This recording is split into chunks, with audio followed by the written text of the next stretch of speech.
If you were to guess the number one reason that folks tend not to speak up, what would your answer be? Stick around as I share with you some of my findings because you might actually be surprised.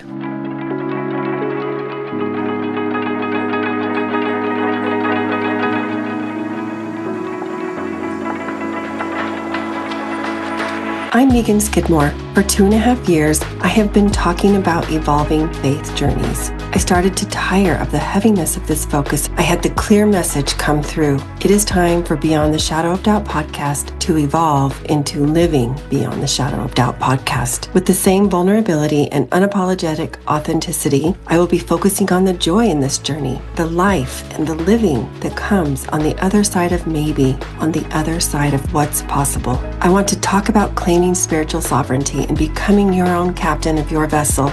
Let's celebrate releasing what no longer aligns for you and connecting with your higher power and honor expanding your energy field to make room for all things new.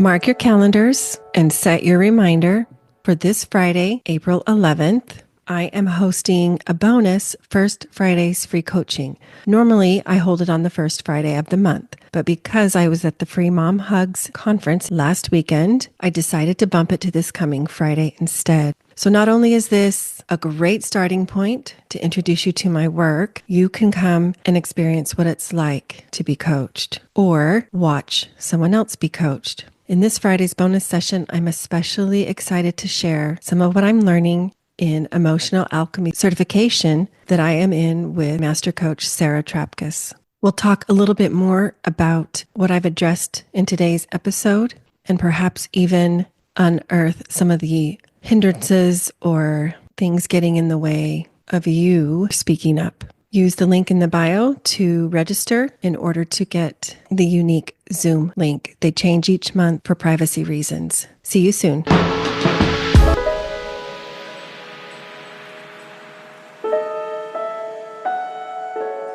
Today starts the first episode in a series of 3 or 4. I haven't decided yet, but it's going to be a series where I talk about the reasons why we do or do not speak up, the cost of staying silent, the joy of using our voices, and then finally getting loud. So I love pretty much anything and everything Brené Brown. And if you're familiar with her book, Dare to Lead, then maybe you've heard this before. But according to Brené, when reflecting on the research she has done with many, many corporations and institutions, she said, "Here is what surprised me the most. The greatest barrier to courageous leadership is not fear." In fact, some of the bravest leaders we interviewed told us that they experience fear every day. The biggest barrier to daring leadership is how we respond to our fear. It's our armor that gets in the way. When I first read that, when I thought of this word armor and what Brené means, I thought, that sounds really similarly to maybe the stories and the narratives that we have created, some from many, many years prior. And I think that is partially true. But I think also, at least in my understanding here, armor goes a little bit deeper. She continues and says about the difference between fear and armor is we all feel afraid, but not all of us armor up. The most daring, transformative leaders we've worked with acknowledge the fear and acknowledge almost this limbic drive to put on some armor and self-protect. But they stay in the fear and work through it and work from a place of open mind, open heart, curiosity. And I'll leave the link in the show notes to that. It's an amazing video. So in some ways, I was right. The leaders, she says, that the daring, transformative leaders that they've worked with acknowledge this fear and this instinct or this drive to put on some armor and self-protect. But they work through it. They stay with it. And I think for me, the question is, what is it they are wanting to protect themselves from? What is the purpose of the armor? What is the threat? What is the danger? What is this perceived fear?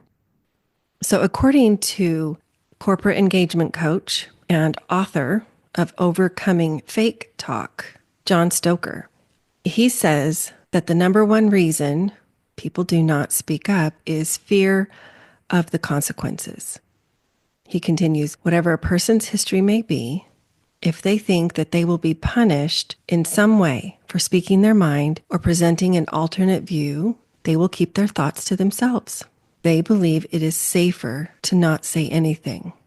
So while this makes sense, right, and it actually, if you overlap what Brene is teaching and what her research shows with what Mr. Stoker is saying about the fear of consequences, those fears that they might be punished, there's a story, right? There's a narrative around the reason for the punishment that can go back possibly to young adulthood or their early youth or even childhood. So those are in general terms. To my knowledge, these authors didn't necessarily separate out by sex or gender, but I do think it's an important point to consider is that there is a difference in the comfort level for women and even minorities, and whether they feel like they have a voice, whether they feel comfortable speaking up. So I did a Google search, and here's what research says. Women's voices are often silenced or marginalized due to societal expectations, to gendered speech norms, and the perception that women's voices are less authoritative or competent than men's. So, for instance, the gendered speech norms. Girls are often socialized to be polite and quiet. When considering this perception of authority, women are often seen as less authoritative, or their voices are discounted or interrupted more frequently. The vocal characteristics. Women's voices are perceived as shrill or grating or not authoritative enough. This can lead them to being marginalized. There's a fear of retaliation. Women may hesitate to speak up because they fear being seen as aggressive or pushy, or they fear negative consequences. There's also opportunity to consider. Women may not have the same opportunities as men to express opinions, and so might be more likely to withhold information. There's the traditional gender roles and cultural norms that can contribute to the suppression of women's voices. When you think about how long civilization has been around, thousands of years, and then you consider, at least in the United States of America, it's only been since 1920, a little over 100 years, that women have had the right to vote. I did the math, and that is after 2 of my 4 grandparents were born. For women of color, it's only been since 1965, so 60 years. If you consider epigenetics meaning the study of heritable changes in gene expression without alterations to the DNA sequence, I think about it in kind of like gene memory. It's passed down from those who came before us. If you take this into account, our heritage, what's in our genes, so to speak, if we come from progenitors who didn't have a propensity to speak up, didn't have the tools, didn't have the safety, the know-how, the opportunities, then our propensity to speak up or make our opinions known versus staying quiet can be connected to that. So an epigenetic inheritance refers to this idea that epigenetic changes can be heritable, meaning they can be passed down to future generations. If our forebears were not inclined to speak up and out for what they felt was morally correct or right in a public way, then chances are pretty good that they did not pass that on to their children. I'm not saying this is an absolute. Now, couple that with societal norms about who carries the bully pulpit that I just went through, and it's a recipe for a gag order of sorts, self-imposed or otherwise. It's really No wonder, then, that many women do not always speak up, and I will include minorities. So it shouldn't be surprising that it feels like maybe it takes a lot of effort to put oneself in a place to be heard, like on the map in a literal geographic sense, but also kind of figuratively in certain societal circles of influence.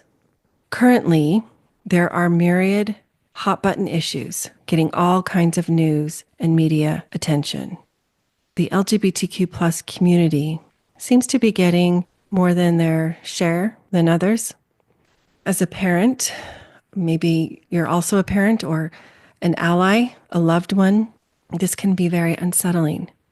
It can be downright fearful to consider sharing your thoughts, your beliefs, your heart about your experience with your LGBTQ plus loved ones and your lived experience with your LGBTQ plus loved ones.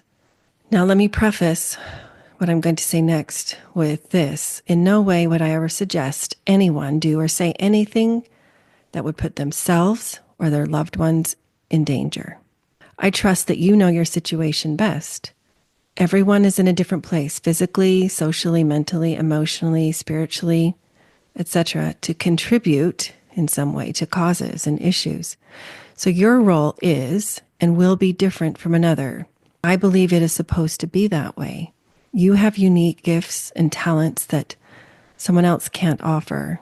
So I would like to offer to you this idea to challenge your thinking on what it means to speak up. Speaking up can mean taking the mic on the steps of your state capitol during a pride demonstration, or perhaps even more recently, a hands-off demonstration.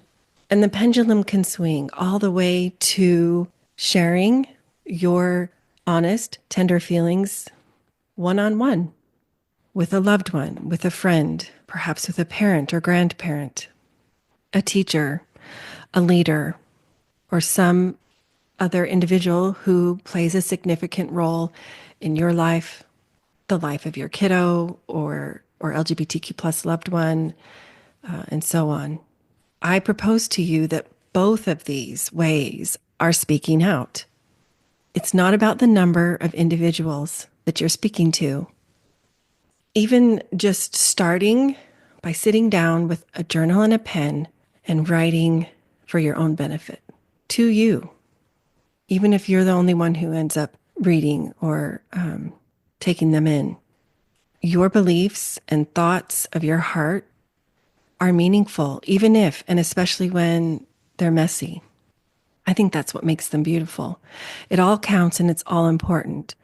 It all contributes a drop into the collective bucket of love, understanding, listening, grace, and so forth. But most importantly, you're beginning this path that you are witnessing to yourself first and foremost, that these are your convictions.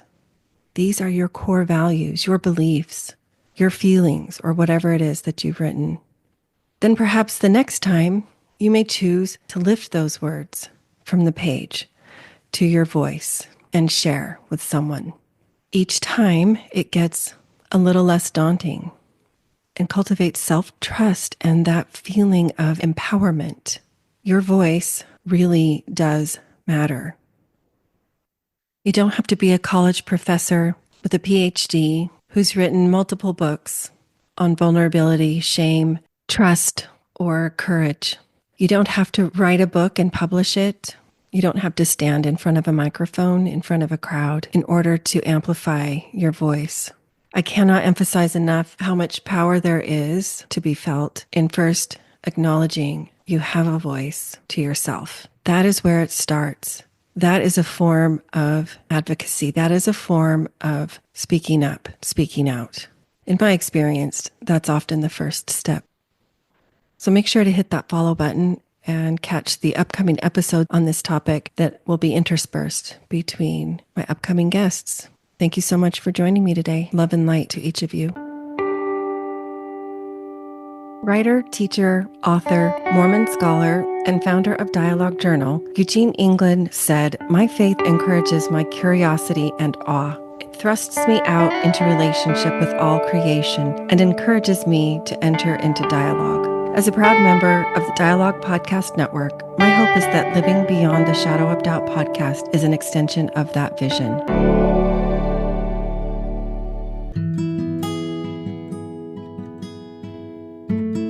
Visit MeganSkidmoreCoaching.com to find this podcast and additional free resources, including the link for a complimentary coaching session. Follow me on Facebook or Instagram for more, or to send me a DM. Help the podcast grow. Please follow, review, and share with a friend.